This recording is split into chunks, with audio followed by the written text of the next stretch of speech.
رب العالمین والصلاة والسلام علی سید المرسلین وعلی آلہ وصحبہ اجمعین۔ قالوا، اب ان کے لیڈروں نے کہا انا تطیرنا بکم، آپ تینوں کی وجہ سے ہمارے ہاں نحوست آ گئی ہے، ہمارے اوپر دلدر ہے۔ لئن لم تنتہوا، اب سنیے، یہ جو لیڈر تھے یہ بڑے چودھری بھی تھے، صاحب اقتدار تھے، لکھ لیجئے، یہ لیڈر جو ہے صاحب اقتدار تھے، پاور تھا ان کے پاس۔ اس کو سمجھا کرو، دیکھو جو کہا نہیں وہ سنا کرو، میں ہمیشہ کہتا ہوں جو کہا نہیں وہ سنا کرو۔ کیوں؟ وہ پاور میں تھے، حکمران تھے وہ لیڈر۔ انہوں نے کہا اگر آپ باز نہ آئیں لَنَرْجُمَنَّكُمْ، ہم مار ڈالیں گے، سنسار کر دیں گے، وہ تینوں پیغمبروں کو سنسار کر دیں گے۔ وَلَيَمَسَّنَّكُمْ مِنَّا عَذَابٌ عَلِيمٌ، یا اور پھر ہماری طرف سے دردناک عذاب تم لوگوں کو مل کر رہے گا۔ تینوں پیغمبروں نے کہا طائرکم معکم، نحوست تو آپ کی اپنی ہے۔ این ذکرتم، آپ لوگ اس لیے ناراض ہیں کہ آپ لوگوں کو نصیحت کی گئی ہے۔ بل انتم قوم مسرفون، بلکہ صحیح بات یہ ہے کہ تم لوگ حد سے گزر جانے والی قوم۔ اب تین پیغمبر موجود تھے اتنے میں، اور ان جو ہے لیڈروں سے ان کی بات چیت چل رہی تھی، اتنے میں ایک آدمی آ گیا، چوتھا آدمی۔ وَجَاءَ مِنْ أَقْصَى الْمَدِينَةِ رَجُلٌ يَسْعَى، تو دوڑتا ہوا آیا، دور سے آیا، شہر کے دوسرے کنارے سے آیا، دوڑتا ہوا، دیکھ رہے ہیں آپ۔ قَالَ يَا قَوْمِ اتَّبِعُوا الْمُرْسَلِينَ، اس نے کہا اے میری قوم کے لوگوں، ان تین رسولوں کی پیروی کرو۔ اب یہ تینوں پر ایمان لانے والا یہ چوتھا شخص تھا، یہ پہلا مسلمان تھا، باقی تین تو رسول تھے۔ اچھا، اب یہ بتا رہا ہے، سن لیجئے، یہ بتا رہا ہے کہ ان کی پیروی کرو، اور یہ بھی بتا رہا ہے کہ کیوں پیروی کرو۔ اتبعوا من لا يسألكم اجرا، ان کی پیروی ان تینوں کی اس لیے کرو کہ یہ بے لوس ہیں، پیسے نہیں مانگتے، چندہ نہیں مانگتے، بے غرض محسن ہیں، وہم محتدون۔ دوسری چیز یہ وہ بتا رہا ہے کہ یہ ہدایت یافتہ ہیں، ان کے کردار کو دیکھو، ان کے خاندان کو دیکھو، ان کے کردار کو دیکھو، بڑے اونچی ہستیاں ہیں، یہ رشوت نہیں کھاتے، سود نہیں کھاتے، اعلیٰ بد اخلاق نہیں ہے، اعلیٰ کردار کے مالک ہیں، ہدایت یافتہ ہیں۔ اس کے بعد وہ اپنے آپ سے خود کلامی کرتا ہے، غور کرتا ہے، لوگوں کو بتاتا ہے، دیکھیے وَمَا لِيَ لَا أَعْبُدُ الَّذِي فَطَرَنِي، توحید کی بات کرتا ہے، کیوں نہ میں اس ہستی کی عبادت کروں جس نے مجھے پیدا کیا۔ وَإِلَيْهِ تُرْجَعُونَ، کہتا ہے کی طرف اے میری قوم کے لوگوں تم لوگوں کو بھی لوٹنا ہے۔ أَتَّخِذُ مِن دُونِهِ آلِهَةً، اب وہ کہہ رہا ہے کیا میں اللہ کو چھوڑ کر دوسرے خدا بنا لوں؟ إِن يُرِدْنِ الرَّحْمَنُ بِضُرٍّ لَا تُغْنِ عَنِّي شَفَاعَتُهُمْ شَيْئًا، کہ یہ اگر رحمان میرے ساتھ کوئی نقصان کا فیصلہ کر بیٹھے تو یہ جھوٹے خداؤں کی شفاعت اور سفارش شیئا، اتنی مجھے فائدہ نہیں پہنچا سکے گی۔ ولا ينقذون، یہ تمہارے جھوٹے خدا، یہ آلہہ، یہ مجھے چھڑا نہیں سکتے، بچا نہیں سکتے اگر اللہ پکڑ لے۔ بے بس ہیں، بے اختیار ہیں، لاچار ہیں، یہ خدا جھوٹے خدا ہیں۔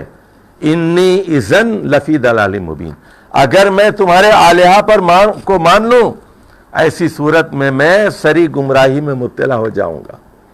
اور اس کے بعد کیا کہتا ہے سنیے، اعلان کرتا ہے انی آمنت بربکم، اور سے سنو یہاں لوگوں، میں ایمان لے آیا ہوں، بربکم، دیکھو یہ نہیں کہہ رہا بربی، میں اپنے خدا پہ ایمان لایا، وہ کہہ رہا میں تم لوگوں کو جو پال رہا ہے، پوس رہا ہے، اے نمک حرام ہو، تم لوگوں کا جو رب ہے اس پر میں ایمان لے آیا ہوں، تم لوگوں کو جس نے پیدا کیا ہے، تمہارا جو رب ہے، پالنہار جو ہے، اس پر میں ایمان لایا ہوں۔ فاسمعونی، میری بات سنو۔ پھر کیا تھا سنیے، ان کے مقابل میں لیڈرشپ کون تھی؟ غنڈے تھے نا، انہوں نے پیغمبروں کو کہہ دیا تھا کہ لَنَرْجُمَنَّكُمْ، تو یہ اس کی کیا حیثیت تھی؟ یہ بیچارہ چوتھا تو پیغمبر بھی نہیں تھا، یہ اس کو مار کے، پتھر سے مار کے انہوں نے ہلاک کر دیا، اور یہ آدمی جنت میں چلے گیا۔ جب جنت میں چلا گیا، فرشتوں نے کہا قیل ادخل الجنہ، فرشتوں نے کہا جنت میں داخل ہو جاؤ۔ اب جنت میں جا کر بھی وہ اپنی قوم کے بارے میں فکر مند ہے، وہ کہتا ہے قال یا لیت قومی یعلمون، ارے میرے ماموں، میرے چچا، میرے تایا، میرے والد صاحب، میری والدہ، یہ سب کفر میں ہے، کاش میری قوم جانتی، کاش یہ مسلمان ہو جاتی۔ کتنا درد رکھتا ہے دیکھیے۔ لیکن ہمارے ہاں دیکھیے کتنے مسلمان ہیں، ان کے ماں باپ شرک میں مبتلا ہیں، ان کو کچھ نہیں ہوتا، ان کے کان پہ جو نہیں رینگتی ان کی کان پر، بے حس مسلمان ہیں، ان کی توحید بہت کمزور ہے، وہ اپنے والدین کو، اپنی برادری کو، اپنے گاؤں والوں کو، اپنے شہر والوں کو شرک سے نہیں بچاتے۔ ہر گاؤں کے اندر ایک شرک کا اڈا بنا ہوا ہے۔ کاش یہ لوگ اس طرح کہتے، یا لیت قومی یعلمون بما غفر لی ربی۔ اچھا وہاں تو اللہ نے دو چیزوں کا وعدہ کیا تھا، ایک مغفرت اور ایک اجر کریم۔ اب وہ کہتا ہے کہ اللہ نے تو میری مغفرت کر دی، غفر لی ربی۔ کاش یہ قوم کو معلوم ہوتا کہ میری مغفرت ہو گئی۔ دنیا میں تو میں سنسار کیا گیا، مار ڈالا گیا، لیکن رب نے میری مغفرت فرما دی۔ وَجَعَلَنِي مِنَ الْمُكْرَمِينَ، اور مکرمین میں عزت یافتہ لوگوں میں مجھے شامل کر دیا گیا۔ پھر کیا ہوا؟ وَمَا أَنزَلْنَا عَلَىٰ قَوْمِهِ مِن بَعْدِهِ مِن جُندٍ، ہم نے اس قوم کے اوپر کوئی فضل نہیں کی آسمان سے، من السماء وَمَا كَانَ مُنزِلِينَ وَمَا كُنَّا مُنزِلِينَ، اور نہ ہمیں اتارنے کی کوئی ضرورت تھی۔ ان کانت الا صیحۃ واحدہ، ایک آواز تھی، ایک چنگھاڑ، ایک دھماکہ تھا، فَإِذَا هُمْ خَامِدُونَ۔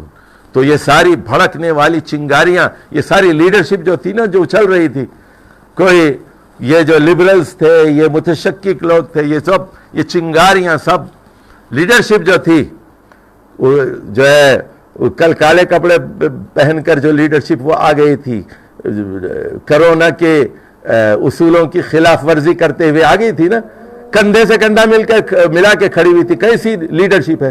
دوسروں کو کہتا ہے گھر میں بیٹھے رہو، اور خود جو ہے وہ ایک بدعتی جلوس نکال کے کندھے سے کندھا ملا کے میدان میں آ گیا ہے۔ یہی ہے وہ لیڈرشپ۔ تو یہ لیڈرشپ خامدون، اچھلتی ہے، کودتی ہے، بولتی ہے، ہاتھ جوڑتی ہے لوگوں کے سامنے کہ گھر میں رہو، گھر میں رہو، اور خود اس کی خلاف ورزی کر رہے۔ تو یہ سب بچ کے رہ گئے، سب کو مار دیا گیا۔ اب تبصرہ ہوتا ہے اللہ کی طرف، یا حسرتن علی العباد، افسوس میرے بندوں پر، ما یاتیہم من رسول الا کانوا بہ یستہزئون، کوئی رسول ان کے پاس نہیں آیا مگر یہ کہ ان کا وہ مذاق اڑاتے رہے۔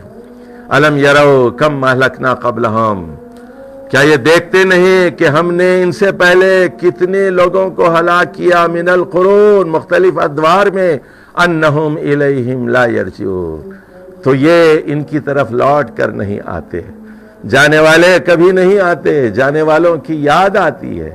وَإِن كُلٌّ لَمَّا جَمِيعٌ لَدَيْنَا مُحْضَرُونَ، اور یہ سارے کے سارے ہمارے پاس حاضر کیے جائیں گے، ہمارے پاس لدینا محضرون، گرفتار کر کے حاضر کیے جائیں گے۔ اب یہ قصہ یہاں پر